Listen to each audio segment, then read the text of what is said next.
ಅವತ್ತು ನಿಮ್ಮ ತಂದೆ ತಾಯಿ ಹತ್ರ ಕ್ಷಮೆ ಕೇಳಬೇಕು ಅಂತ ನಿಮ್ಮ ಹೆಂಡತಿನ ಕರ್ಕೊಂಡು ಕಾರ್ನಲ್ಲಿ ನೀವು ವೇಗವಾಗಿ ಕರ್ಕೊಂಡು ಹೋಗುವಾಗ ರಸ್ತೆಯಲ್ಲಿ ಯಾರೋ ಅಡ್ಡ ಬಂದು ದೊಡ್ಡ ಅಪಘಾತ ನಡೆದಿರ್ತಪ್ಪ. ದೊಡ್ಡ ಅಪಘಾತ ಆಯ್ತು. ಆದ ಅಪಘಾತದಾಗ ನಿಮ್ಮ ಹೆಂಡತಿಯ ದೇಹ ಚಿತ್ರಾಗಿ ಸತ್ತಾದಳು. ಆಕೆ ಸತ್ತಿದ್ದ ಚಲೋ ಆದ್ರೆ ನಾನು ಯಾಕೋ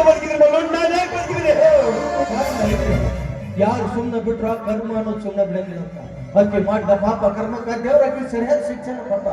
ನೀವೆಷ್ಟ ತಪ್ಪುಗಳು ಮಾಡಿದ್ರು ಇಂದ ನಿಮ್ಮ ತಂದೆ ತಾಯಿ ಮಾಡಿದ ಪುಣ್ಯದ ಫಲವು ಪೂಜ್ಯದ ಫಲವು ಯಾವುದೋ ಒಂದು ಪುಣ್ಯ ತಟ್ಟೆ. ಆದ ಅಪಘಾತದಲ್ಲಿ ಬಲವಾದ ಪೆಟ್ಟು ಬಿದ್ದು ಕಣ್ಣು ಹಾಗೂ ಹೃದಯವನ್ನು ಕಳ್ಕೊಂಡು ಸಾವಿರದ ಬದುಕಿನ ಮಧ್ಯೆ ಹೋರಾಡ್ತಿದ್ರು. ಅದೇ ಟೈಮ್ಗೆ ಅದೇ ಆಸ್ಪತ್ರೆಗೆ ಬಂದಂತ ಯಾರೋ ಒಬ್ಬರು ಪುಣ್ಯ ನಿಮಗೆ ಕಣ್ಣು ಹೃದಯನ ಕೊಟ್ಟು ಅವ್ರು ಈ ಭೂಮಿನ ಬಿಟ್ಟು ನಿಮ್ಮ ಮರು ಜನ್ಮ ಕೊಟ್ರೆ ಮರು ಜನ್ಮ ಅಲ್ಲೂ ಏನ್ ಹೇಳ್ತಾ ಇದ್ದೀರೋ ಕಟ್ಟೆ ಆಗ್ತಿದ್ದೆ. ನನಗೆ ಉಸಿರಾಡ್ಲಿಕ್ಕೆ ಹೃದಯ ಕೊಟ್ಟವ್ರು ನೋಡ್ಲಿಕ್ಕೆ ಕಣ್ಣೆಗಳಿಟ್ಟವ್ರು ಯಾರು ಅವ್ರು ಯಾರು ಅವ್ರ ಮನೆ ಅಡ್ಡಸ್ರು ನಿಮ್ಮ ಜೀವ ಉಳಿಸ್ಕೊಳ್ಳೋ ಬಿಡುಗಡೆ ಒಳಗ ಅವ್ರು ಯಾರು ಮನೆ ಹೋಗ್ಬೇಕು ನಾ ತಿಳ್ಕೊಂಡು ಹೋಗ್ಲಿಲ್ಲ. ಈಗ ನಗತ್ತೇನೆ ಬಂದು ಹೋಗಿ ಅವ್ರು ಯಾರು ಮನೆ ಹೋಗ್ಬೇಕ ನಾ ತಿಳ್ಕೊಂಡ್ ಬರ್ತಿದ್ದೆ.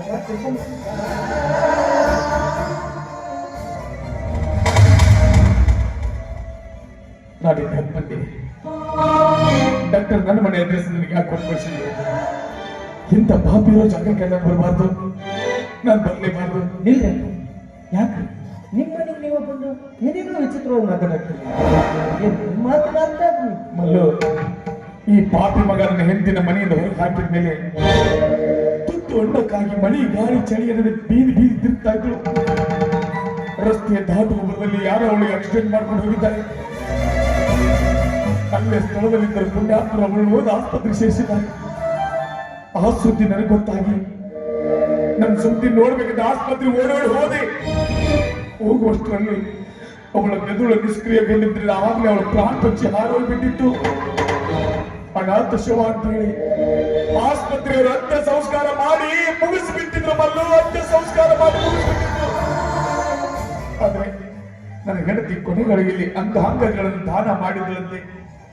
ಅದೇ ಆಸ್ಪತ್ರೆ ಕಣ್ಣು ಮತ್ತು ಹೃದಯನ ಕಳೆದುಕೊಂಡು ಯಾರೋ ವ್ಯಕ್ತಿ ದಾಖಲಾಗಿದ್ದಂತೆ.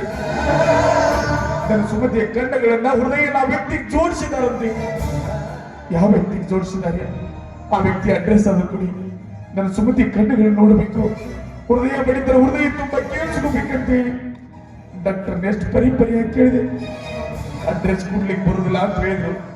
ಯಾಕೋ ರಿಕ್ವೆಸ್ಟ್ ಮಾಡಿ ಅಡ್ರೆಸ್ ಪತ್ತೆ ಹಚ್ಕೊಂಡು ಬಂದು ನೋಡಿದ್ರೆ ನನ್ನ ಮನೆಗೆ ನಾನು ಬಂದಿದ್ದೀನಿ. ತಪ್ಪಾದ ಅಡ್ರೆಸ್ ಕೊಟ್ಟು ಬಂದಿದ್ದೀನಿ. ಇಂಥ ಪಾಪಿರೋ ಜಾಗಕ್ಕೆಲ್ಲ ಬರಬಾರ್ದು, ನಾನು ಬರಲೇಬಾರ್ದು. ಅವ್ರು ಬಟ್ ವಿಳಾಸ ನೀವು ಬಂದ್ ವಿಳಾಸ ಎರಡು ಸರಿ ಐತ್ರಪ್ಪ, ಸರಿ ಐತ್ರಿ.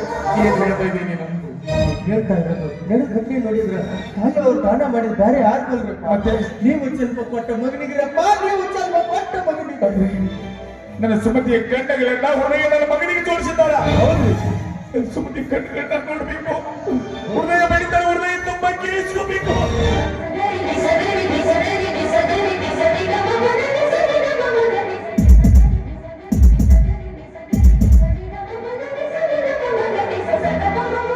ನನ್ನ ಸುಮತಿಯ ಕಣ್ಣುಗಳನ್ನ ತುಂಬಾ ತುಂಬಿಕೊಂಡೆ, ಹೃದಯ ಬಡಿತನ ಹೃದಯ ತುಂಬಾ ಕೇಳಿಸ್ಕೊಂಡೆ. ಆದ್ರೆ ಸಾಯುವ ಮುಂಚೆ ಯಾರ ಪುಣ್ಯಾತ್ಮರ ಮಣಿಯಿಂದ ತುತ್ತು ಅನ್ನಕ್ಕಾಗಿ ಹೋದಾಗ ನನ್ನ ಹೆಂಡತಿ ಅವ್ರ ಮನೆ ಮುಂದೆ ಹೇಳ್ತಾ ಇದ್ದಾಳಂತೆ, ನನ್ನ ಮಗ ಹೊಟ್ಟೆ ತುಂಬ ಊಟ ಕೊಟ್ಟಿದ್ದಾನೆ, ಮೈ ತುಂಬ ಬಟ್ಟೆ ಕೊಟ್ಟಿದ್ದಾನೆ, ನಾನು ಸಾಯುವುದರೊಳಗಾಗಿ ನನ್ನ ಮಗನ ಋಣ ತೀರಿಸಿ ಸಾಯಬೇಕು ಅಂತ. ಮಹೇಂದ್ರ, ಈಗಲಾದ್ರೂ ನಿನ್ನ ತಾಯಿ ಋಣ ತೀರ್ತೇನೋ, ಇನ್ನೂ ತೀರ್ಲ ಅಂತ ಹೇಳು. ನನ್ನ ಅಂಗಾಂಗಗಳನ್ನು ದಾನ ಮಾಡಿದ್ರು ನೀನು ಋಣ ತೀರಿಸಿ ಸಾಯ್ತೀನಿ.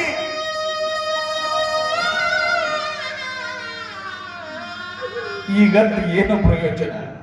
ಜೀವನ ಪೂರ್ತಿ ಹೆತ್ತವರಿಗೆ ಕಾಟ ಕೊಟ್ಟು ಅವ್ರನ್ನ ಕತ್ತು ಹಿಡಿದ ಮನೆಯಿಂದ ಹೊರಗೆ ಹಾಕಿ, ಅವ್ರು ಸತ್ತ ಮೇಲೆ ಗೋಡಿ ಒಂದು ಫೋಟೋ ಹಾಕಿ, ಫೋಟೋಗೊಂದು ಹೂವಿನ ಹಾರ ಹಾಕಿ ಮೃಷ್ಟಾನ ಎಡೆ ಮಾಡಿ ಹಿಡಿದರೆ ಬಂದು ಉಣ್ತಾರೇನೋ? ಇರುವಾಗಲೇ ತಂದೆ ತಾಯಿ ಪ್ರೀತಿಸಿ ಗೌರವಿಸಿ ಆರಾಧಿಸಿ ಒಂದು ತುತ್ತು ಅನ್ನ ಹಾಕಿ ಹೆತ್ತವರನ್ನು ಸಾಕಿ ಸಲಹೆ ಜೋಪಾನ ಮಾಡಿ ಕೂಡಿರುವ ಯುವಕರಿಗೆ ಕೈ ಮುಗಿದು ಕೇಳಿಕೊಳ್ಳದಷ್ಟೇ. ಮುಪ್ಪಾಸ್ತಿಯಲ್ಲಿ ಹೆತ್ತವರು ಮಕ್ಕಳಿಂದ ಏನು ಬಯಸೋದಿಲ್ಲ.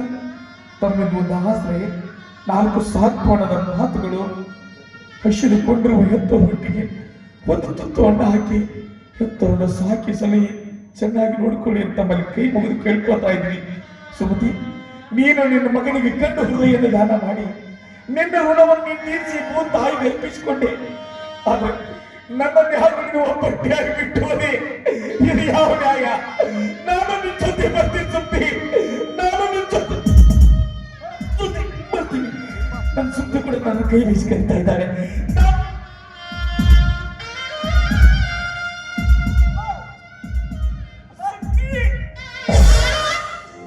ಬದುಕು ನಿನ್ನಂತೆ ಮೇಲೆ ಒಬ್ಬ ಇರುವ.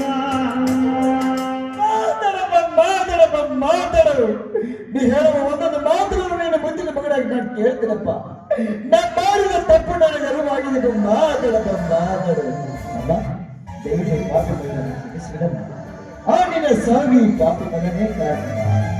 ನಿಮ್ಮನ್ನೇ ಹುಡುಕಬೇಕಂತ ವೇಗದ ಬಂದ ಕಾರ್ಗಳು ಓಡಿಸ್ತಾ ಇದ್ದೆ. ನಡು ರಸ್ತೆಯಲ್ಲಿ ಯಾರೋ ಅಡ್ಡು ಬಂದಿದ್ದ ಇದ್ದು ಅವರು ನೀನೇ ಅಂತ ಗೊತ್ತಾಗಲಿಲ್ಲ. ಮುಂದೆ ನನಗೆ ಏನಾಯ್ತು ಅಂತ ಗೊತ್ತಾಗಲಿಲ್ಲ. ಆ ನಿನ್ನ ಸಾವಿ ಪಾಪಿ ಮಗನೇ ಕಾರಣ. ಆದ್ರೆ ಅಮ್ಮ, ಒಂದೇ ಒಂದು ಮಾತು ಚೆನ್ನಾಗಿ ಹೇಳಿದೆಯಮ್ಮ.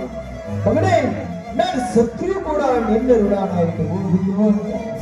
ನೀನು ಸತ್ತು ನಿನ್ನ ಹೃದಯನ ನಿನ್ನ ಮಗನಿಗೆ ಕೊಟ್ಟು ನೋಡ್ಲಿಕ್ಕೆ 2 ಕಣ್ಣುಗಳನ್ನು ಇಟ್ಟು ತಾಯಿಯಾಗಿ ನಿನ್ನ ಋಣಾನ ಆಡಿ ತೀರಿಸಿ. ಅದಕ್ಕಾಗಿ ಬಲ್ಲವರು ಒಂದು ಮಾತು ಹೇಳಿದ್ದಾರೆ, ತಾಯಿಯ ಋಣ ಮಣ್ಣಿನ ಗುಣ. ತಾಯಿಯ ಋಣ ಮಣ್ಣಿನ ಗುಣ ಯಾವ ಮಕ್ಕಳಿಂದಲೂ ತೀರಿಸಲು ಸಾಧ್ಯವಿಲ್ಲ. ಜಗತ್ತಿನಲ್ಲಿ ಆ ಋಣನ ಯಾರ ಕೈಯಿಂದಲೂ ತೀರಿಸಲು ಸಾಧ್ಯವಿಲ್ಲ. ಈ ಪಾಪ ಮಗನಿಗೆ ಯಾಕಮ್ಮ ಜನ್ಮ ಕೊಟ್ಟೆ? ಯಾಕೆ ಜನ್ಮ ಕೊಟ್ಟೆ ಹೇಳಮ್ಮ. ಹಾಗೂ ನಾವು ಆಗಿ ಹೋಗಿದ್ದೆ. ಅದನ್ನೆಲ್ಲ ಮರೆತು ಮುಂದಿನ ಜೀವನ ನೋಡ್ರಿ ಅಮ್ಮ. ದಯವಿಟ್ಟು ಜೀವಿಸ್ಬಿಡಮ್ಮ. ಮುಂದಿನ ಜನ್ಮ ಅನ್ನೋದಿದ್ರೆ ನಿಮ್ಮೆಟ್ಟುವ ಚಪ್ಪಲೆಯಾಗಿ ಹುಟ್ಟಿ ಬಂದು ನಿನ್ನನ್ನು ಹೊತ್ತು ತಿರುಗುತ್ತಾನೆ. ನಾವು ಹೋಗ್ತೀನಿ ಅಪ್ಪ, ದಯವಿಟ್ಟು ಕ್ಷಮಿಸ್ಬಿಡು. ನೀ ಹೇಳುವ ಒಂದೊಂದು ಮಾತುಗಳನ್ನು ಒಂದೊಂದು ಮಂತ್ರಗಳನ್ನು ನಿನ್ನ ಮುತ್ತಿನ ಮಗನ